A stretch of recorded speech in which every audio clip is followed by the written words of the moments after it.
The date is Friday, May 29th, 2015. The location is the Yankee Air Museum in Belleville, Michigan. The time is 1 p.m.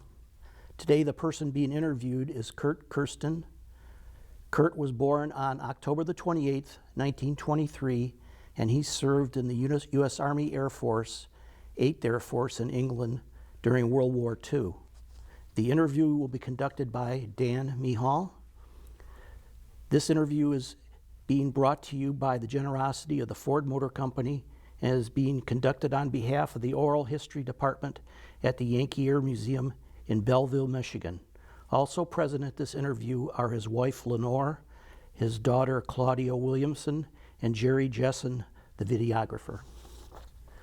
Okay, Kurt, to start, where were you born?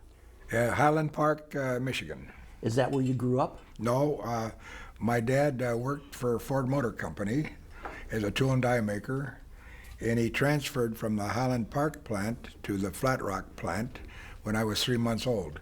So for all intents and purposes, I was raised in Flat Rock. Okay. What were your parents' names? Gustav Franz Kersten and Elsa Melanie Kersten. Do you have any brothers and sisters? I had one half-sister, and she was the nurse in the Army Air Force, the Army Nurses Corps. What was her name? Gertrude. Did your mother work outside the home? No. So when you grew up, you attended Flat Rock schools? Flat Rock High School. Okay. And do you have any special memories of your childhood? Oh, yeah. Yeah, the typical small town where we could swim in the Huron River in the summertime, and we had knew practically everybody in town. At that time, the population of Flat Rock was about 1,500. So I delivered newspapers there, and I knew practically everybody in town. And we had a lot of, it was what you might call halcyon days in Flat Rock. Was that a good river to fish in, the Huron? Well, depending on what time of the year, but we caught mostly bluegill and perch and the smaller fish. Were you a sports fan when you were a child? Yes, I lettered in football and basketball and baseball and track. Were you a Tigers fan? Yes, yeah. Our Rotary Club used to take us to Detroit once a year to see the Tigers play, and that was a real treat. Who were some of the players that were playing at the time for the Tigers? Well, there was Goose Goslin, Hank Greenberg, Charlie Gehringer, Tommy Bridges, and Hal Newhouser was a pitcher, and Roy Columbine played. So that's about all I can remember at the present time. Okay. So the high school was called just Flat Rock High School? Flat Rock Rams. Flat Rock Rams. Yeah, we had our 1940 football team. I was a tackle on the team, and our team went undefeated. And that was our first year in the Huron League, and we won the championship of the league. Okay. So you lettered in 3 sports then? 4. 4, okay. Do you have any memories of favorite classes that you had in high school? Well, I think my favorite class was probably woodworking class. I enjoyed that most of any of them. And when did you graduate from high school? June of 1941. So after high school, what did you do? Well, a buddy of mine and I hitchhiked out to California. We had visions of getting in the movies, but when we got out there, we found we had no talent. So we just sort of bummed our way around California, picking up various jobs. And the reason we went out there, we couldn't get a job in the factory because neither one of us were 18.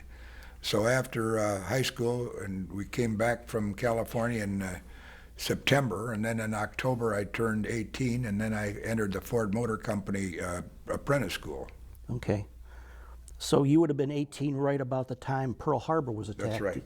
Do you have any memories of Pearl Harbor or when it happened? I just recall driving downtown with my parents. They were going to visit some friends in Detroit, and the announcement came over the radio that Pearl Harbor had been attacked. Okay. Did you have any inkling of where Pearl Harbor was at the time? No idea. No idea. So you said your sister served in the military as a nurse? Yes, she was an Army nurse. She got her training in Ogden, Utah, And then she shipped out served in Italy in a MASH unit, and then she ended up in France in a MASH unit. And she, just as a side note, her husband was in the cavalry, which was, of course, then artillery, and he was a captain, and he was injured in Italy and ended up in her hospital. And then when she went to France, he was injured in France and ended up in her hospital. So I guess they thought that was an omen. So they were married by the mayor of Dijon in France after the war ended. Wow, that's an interesting story. So he got 2 Purple Hearts? Yeah, right. When did you enter the service? In February of 1943. Okay. Did you try to enlist before that? Yes, I tried to, I wanted to fly, and I tried to enlist in the Naval Air Corps, or the Navy, and I went downtown Detroit to the Federal Building, and I passed everything except when I got to the blood pressure, the corpsman said I had high blood pressure. So he said, we'll give you one more shot at it. You can come back and take the test again, and if you flunk, that's it. So I went to see my family doctor about my high blood pressure, and he said, well, you know, you don't have high blood pressure. And I told him, I said, well, you know, when I took the test, it was way up there, according to the corpsman. He says, well, a lot of times you get excited and anxiety takes over. So just kind of sit there and think about fishing or something tranquil and make your blood pressure stay normal. So I'm sitting there on the gurney and I thought I had my blood pressure down. And the corpsman walked in and he says, oh, you're here for your second test. You know, 2 strikes and you're out. And I think I could almost feel my blood pressure going up. So I flunked that test. And then when I got in the Army Air Corps, I had no problem with the blood pressure. So you started working at Ford. Did you stay at Ford until you were called up? No, I worked at Willow Run Bomber Plant, where they made the B-24s, of course, as a tool and die maker apprentice. And I worked there until, like, right after I turned 18. I was at the Rouge plant for a while, and then I transferred to Willow Run, and that would have been in 41. And then I worked there in 42 through the fall of 43, at which time I quit the job and entered the college at East. It was then Michigan State Normal College. It's now Eastern. So I put in 1 semester, and then I was drafted. Okay. What did you study at Michigan Normal? Well, I took an engineering major, and I guess maybe that's what got me into the Corps of Engineers when I reported to Fort Custer. So I spent some time with the Corps of Engineers before I transferred to the Army Air Corps. When did you report to Camp Custer? That would have been in first part of March of 43. And Camp Custer is outside Battle Creek? Is that? Yes. Okay. So where did you go for basic training? Went to Fort Leonard Wood, Missouri. Do you have any memories of basic? Oh yeah, a lot of memories. When I went on that full field 30-mile pack or hike with a M1 rifle and a full field pack and an extra pair of boots, and when those pursuit planes came in on a simulated strafing mission, and they made us dive for the side of the road to get out of the way of the strafing, it was then I decided that I didn't want to serve a lot of time in the Corps of Engineers, so I transferred to the Air Force. Do you have any memories of the conditions or the food at basic?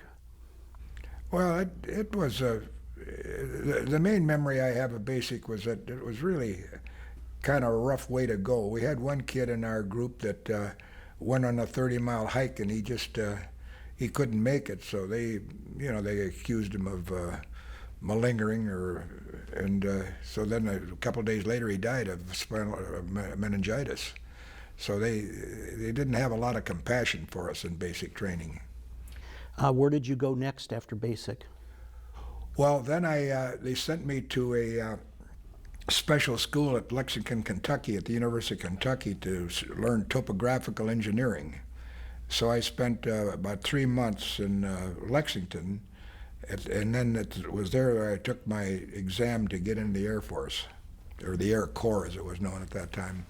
So do you remember what months you were there? That would have been in 1943, right? Yeah, that would have been the summer of 43. Okay. Where did you go next after that? Well, then they accepted me in the Air Force, I was sent to a college training detachment at Missoula, Montana, at the Montana State University, and that's where I learned a solo on a Piper Cub, and we went to classes from fall of '43 through January of '44, and we reported to Santa Ana, California, for processing. And that's where they decided whether you could make it in the Air Corps, number one, and number two, they decided what you could be more adapted for, whether pilot, navigator, or bombardier. So I made it through what they called M13 days, where they tested you for coordination and intelligence and psychological tests and all that business. And then when I made it through, they gave you a test to determine whether you were more suited for bombardier, navigator, or pilot. And you scored you from 1 to 10, and I scored 10 as a pilot, but I scored 9 as a bombardier and navigator. So they counseled me at that time and said, you know, if you want to get a commission, you'd better take either bombardier or navigator, because we seem to have an abundance of pilots. So that's when I had to make the decision, and I went for navigation rather than bombardier school. Okay. What type of training did you do next? Well, then we went to Hondo, Texas, which is where we went to navigation school to learn to become a navigator. And then I'm not sure whether it was after that or before that, we went to Gunnery School at Kingman, Arizona, to spend about 4 weeks in Gunnery School. In Gunnery School, what did they have you shooting at moving targets, or were you? Yeah, they had us like they had a skeet range where you shot on a skeet range, and then they had a truck that went around in circles, and you shot at clay pigeons from a moving truck, and then you went up in the air on a B-17 and fired caliber 50 calibers at a sleeve that was towed by another ship. And of course, the bullets, the heads of the bullets were colored red, orange, green, blue to determine which was your color that was signed, so they could tell which ones penetrated the sleeve. And I remember that that was not a good experience, because the temperature got up to over 100 degrees at altitude in that B-17, and the ship was rocking, and the smell of that burning paint and the 50 calibers kind of upset the stomach a wee bit. So it was good to get down. So Kingman, Arizona was a pretty hot place, huh? It's hot in the daytime, but it cools off really nice at night. Contrary to Hondo, Texas, where it was hot and humid 24 hours a day, it was just not a pleasant place to be. So Hondo is in South Texas? Right near the Rio Grande, south of San Antonio. Okay.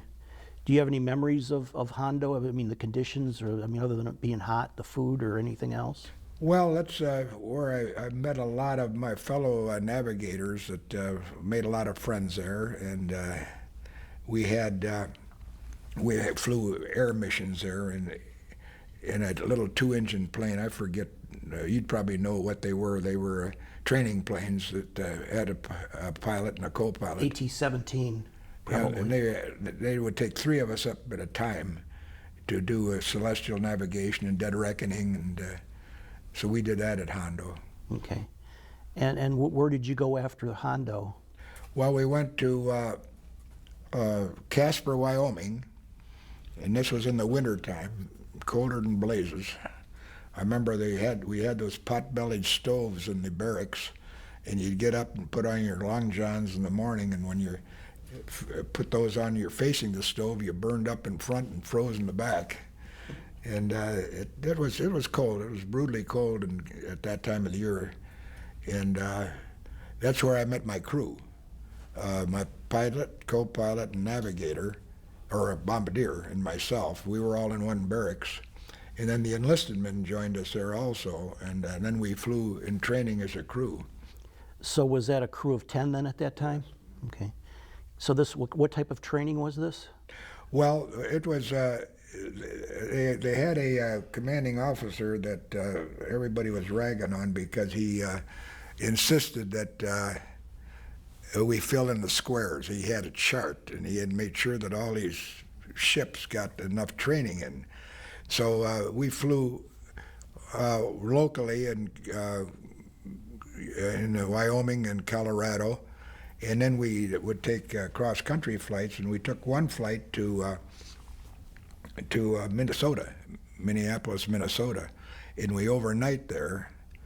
And I had an instructor navigator with me that had completed his 35 missions in Europe, and he was supposed to be instructing me on celestial navigation and navigation generally. Unfortunately, when we got to Minneapolis, he got a little bit too much of the alcohol in him, and he, on the way back, he fell asleep underneath the navigation table, and I was on my own. And I think that's the experience where I sort of earned my wings as far as the crew was concerned, because when we were flying back, the weather was really bad. The wings were icing.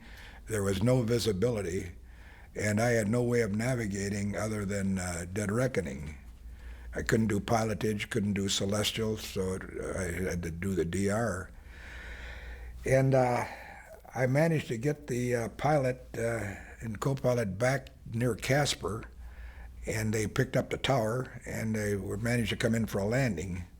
And then the crew, immediately in back of us, overshot the runway, and they hit the mountain, and the whole crew was wiped out. So the crew, they kind of respected me. After that, before that, I think they thought I was excess baggage as a navigator. It must have been a tough landing for the pilot, too. Yeah. So that was probably, even with combat, that was probably one of the more harrowing experiences I had. And where did you go from there? We went to Lincoln, Nebraska for shipment overseas, and then we went to Boston, and we took a ship. Our whole crew took a ship over to England, to Europe. Do you remember the name of the ship? I think it was as I recall, I think it had been a luxury liner. The SS America rings in my mind. Did you get a leave before you went overseas, or? Yes, yeah, we did. Where did you go on leave? Went home to Flat Rock. Do you have any memories of the trip across the Atlantic? Yes, I do. That's when I first became aware of the caste system in the Army, because as officers, we were in officers' quarters up above. We had a nice stateroom, and we ate at the officers' mess. And when I went down to visit the enlisted men down below, they had atrocious conditions on there. They were sleeping in hammocks, and the guys were getting sick, and they did not have the same pleasant ride over that we had. So I became aware of the caste system at that time. When you arrived in England, what port did you come in? Glasgow. Glasgow. And then how did you get to your base from there? Well, we went by train from Glasgow to our base at Bungay, which was actually Ditchingham, near Norwich. But that's where all the bomb crews were located. Okay, when did you arrive in Ditchingham? Oh, that had to be in February of 55. 45. 45, yeah. So when you arrived in Ditchingham, was that when you were assigned to a bomb group and bomb squadron, or? Yeah, that's where we joined our bomb squadron. What bomb group were you with? 446. And bomb squadron? The 704th. What was the nickname of the 704th? The Vultures. I didn't have anything to do with choosing the name. When you got there, did your crew have a name for your plane, or? Well, we flew whatever planes the ground crew could make available. You know, some of them got shot up, and they'd have to repair them, and so we didn't fly the same ship all the time. But we flew. The one I remember distinctly was flying Ronnie, which was we flew that ship to Williamshaven, And that was probably the most famous ship in our bomb group, because when we flew on the mission to Wilhelmshaven, that was the 113th mission that ship had flown. Wow. And it was pretty well patched up. Could you say it was war-weary? Right. Do you remember your first mission? Yeah, the first mission was to Gießen. We were to take out a marshalling yard, a railroad yard. Okay. How many missions in total did you fly? We flew 15. 2 of them were aborted, and I think I got records or credit for 13. Were those mechanical aborts that you had something wrong with the plane? Weather. Weather, okay. You see in the movies a lot the pre-flight briefing. Can you kind of describe what that was like when you went through before a mission? Yeah, they separated us. The pilot and co-pilot went to one briefing, and then the navigator and I think the bombardier went to another one. And they would, they'd have that big screen over, curtain over the blackboard. So when we sat down, we never knew where the mission was. And then when they separated the curtain and you saw where the flight was going, there were a lot of O's and A's. And the one that I owed and nod the most was on March the 18th, which was a mission to Berlin. So they called it the Big B. And of course, that was always a flight that everybody was concerned about, because the Germans by that time had most of their AK guns concentrated in Germany and heavily around Berlin. So I had some misgivings about flying on the 18th of March, because that was a date that my best friend was a tail gunner in a B-17, and he was shot down and killed over France on March the 18th the year before. So I had sort of misgivings about flying on that date, but it worked out fine. Do any other missions stick out in your mind?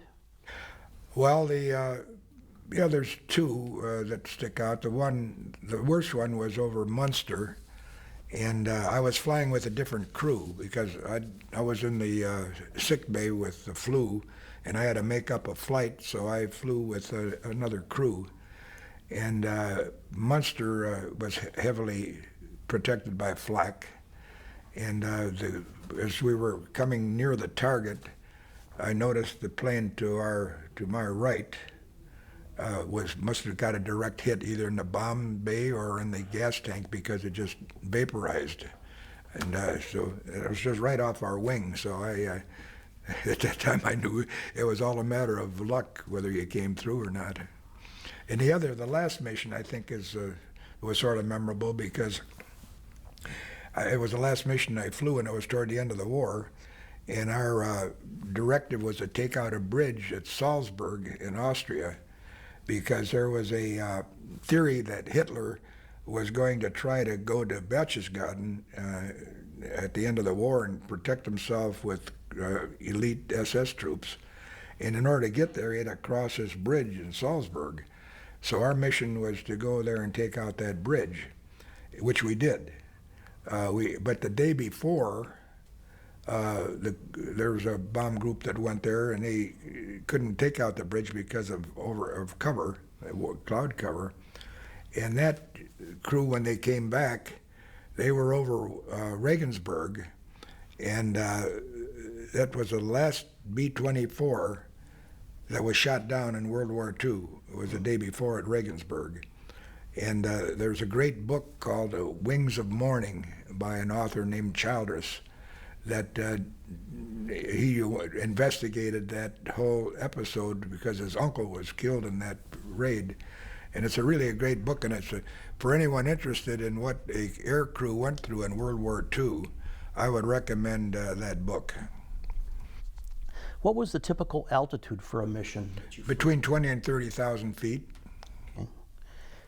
Okay. Did you wear heated suits? Yes. Were they comfortable? Did they work, or? Well, they were more comfortable than the heavy lined, because it was so hard to maneuver inside that aircraft with those heavy lined jackets where the heated suits were a little easier to get around in. Did you wear any kind of protective equipment like helmets or?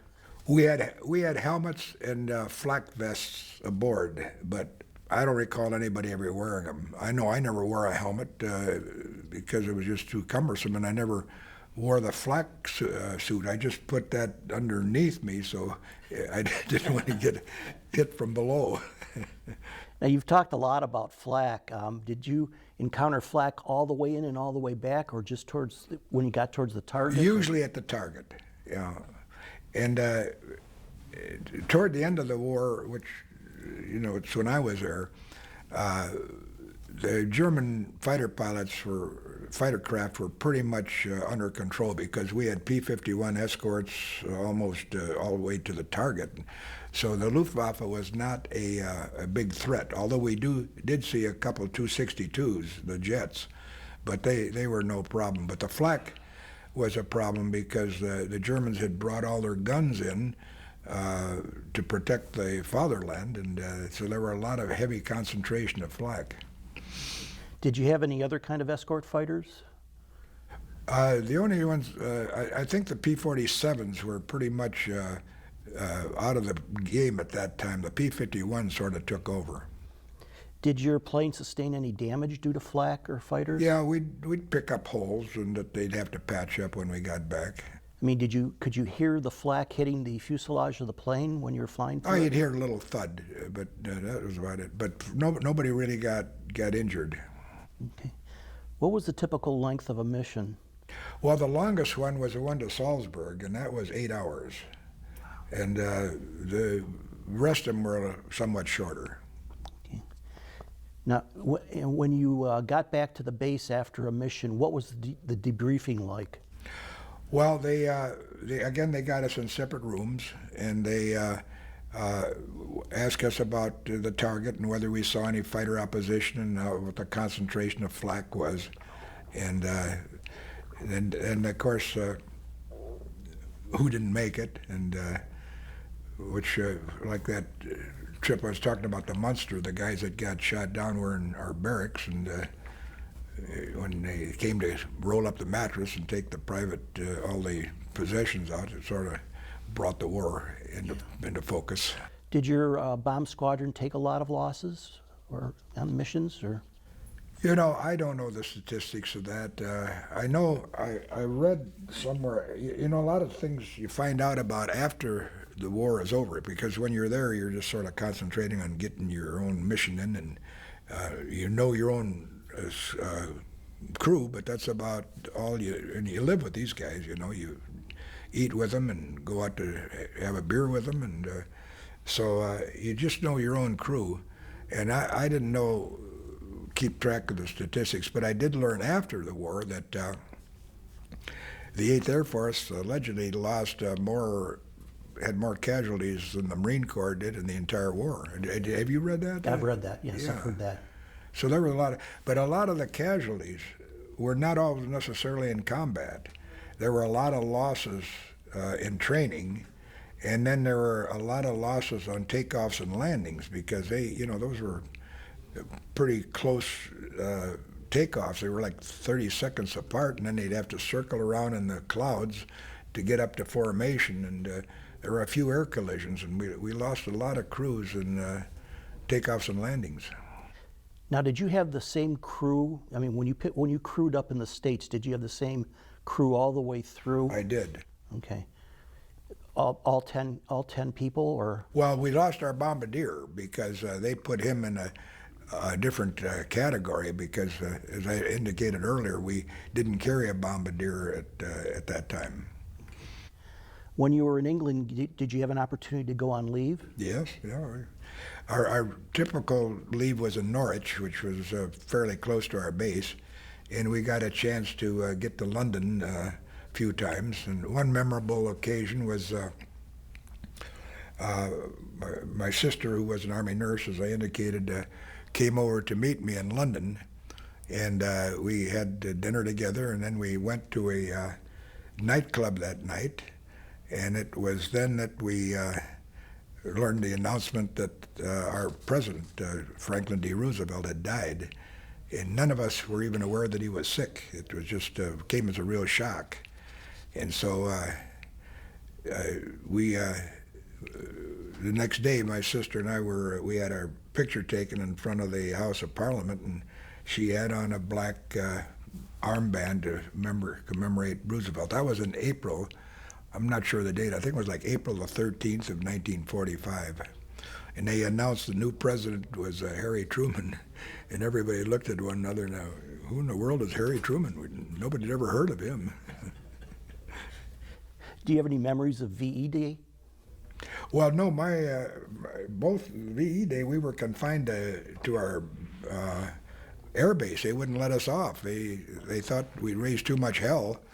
So we went to the officers club and hoisted a few, but we couldn't even get off the air base. Did you fly any missions after the war was over?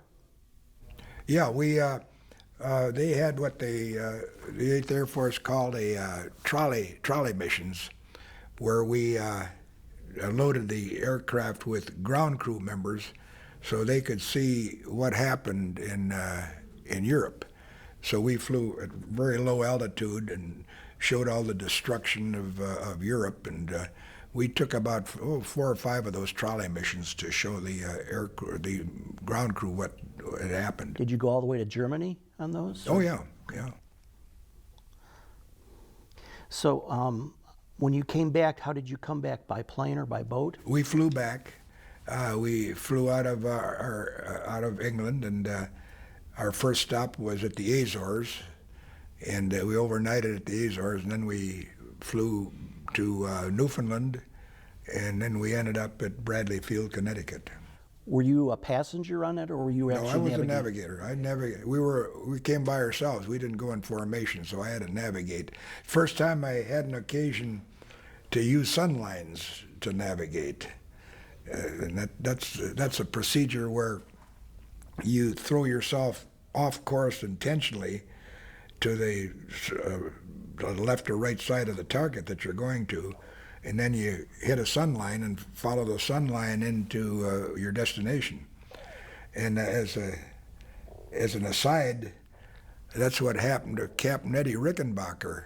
His navigator dropped his sextant on the way to the ship, and the navigator wanted to go back and have it calibrated. This is a story, as I recall. And Rickenbacker was sort of a egotist. He thought, I don't need a navigator, I can find my way. So the navigator apparently shot the sun line, but he was on the wrong side of the target. And when they tried to find the target, they were flying away from it. And that's when they ran out of gas and ended up floating in the ocean for a few days. When you got back to the States, where were you stationed? I was sent to Delhart, Texas for reassignment to the Pacific Theater. I was going to be a crew member on a B-29. So I was sent back to Delhart, Texas to await reassignment to a B-29. And that's when the bomb was dropped in Japan, an atomic bomb at Nagasaki and Hiroshima, and that's, of course, when the war ended. Did you get any actual B-29 training? Okay. So you were in Texas on VJ Day then? On VJ Day. Any memories of VJ Day? Yeah, the same thing. We were confined to base. And when and where were you discharged? I think it was Scott Field. Scott Field in Illinois? Yes, it is. Yeah, I think that's where it was, Scott Field. Do you remember roughly what date? Yeah, I was discharged on December 7th. We're, what would that be, 4 years after Pearl Harbor. Yeah. Mm-hmm. After the war, what did you do? Well, I availed myself of the GI Bill, and I went, well, I stayed in the reserves. Okay. And I came out of World War II as a second lieutenant, and then I made captain in the reserves. And I stayed in the reserves, and I was working at an insurance company when my wife called and said, "You've got some orders here to report to active duty for the Korean War." So that came as sort of a shock because when in World War II I was unattached, and now I had a wife and 2 kids, and I was not really eager to go back in the service. So when I had a report to, I think it was, again in Illinois, I think it was Camp Grant, but I'm not sure. And I was in law school at the time, but I was going to night school because I was working during the day. And when I got to the final colonel that had the decision whether I would go or stay home, I said, "Well, you know, I'm in law school. I'd like to finish up law school." And he says, "Well, you know, that don't count. You're night school, and you have to be full-time law to be exempt." But he said, "I'll tell you what I'll do. I'll let you finish out your semester, and then you have to report for duty." So by that time the semester was over with, the war in Korea had ended, so I didn't have to go. And so I promptly resigned from the reserves. Do you know what kind of plane you would have been attached to? Yeah, I was going to be assigned to a B-26. And, you know, everybody, during World War II, there was always rivalry between the B-17 and the 24, but nobody wanted to fly in the B-26. When you were in law school, where were you working? I was working for an insurance company, United States Fidelity and Guarantee Insurance Company. So then when I graduated from law school, I opened up my law practice in Flat Rock, and I had a practice there for 33 years as a general practitioner. And then I got elected to the bench as a judge in the 33rd District Court. What law school did you graduate from? At that time, it was called Detroit College of Law, and now it's part of Michigan State University. When did you get married? June the 14th, 1947. We've got our 68th coming up. Wow. What's your wife's name? Lenore. And how many children do you have? 4. Boys, girls? 3 girls and a boy. Claudia, Barbara, Jim, and Beth. So you opened your private practice in Flat Rock after Yes. you got your degree? And what happened after that? Well, my son came in and joined me. He went to law school. And when he came in to join me, I'd practiced for 33 years. It was at that time I decided to take the opportunity to run for judge, and I ran and luckily got elected. How long were you a judge? Well, full-time 10 years, but I still sit from time to time as a visiting judge. Where is? It's a 33rd District Court, which is located in Woodhaven, but it covers 7 communities. It covers Flat Rock, Gibraltar, Rockwood, Trenton, Brownstown Township, Grosse Ile Township, Gibraltar, I think. Rockwood also. Do you have any thoughts that you'd like to pass on to people that are growing up today about your experiences in the war and after? Well, I just think, you know, whatever you do, you should be dedicated to it and put in a full measure of effort in whatever you do, whether you're in the service or have a job or go to law school or practice law or sit on the bench. Whatever you do, just give it your best effort. Well, I don't have any more questions, Kurt. Thank you for your time. I appreciate it. Very good. Thank you, Dan.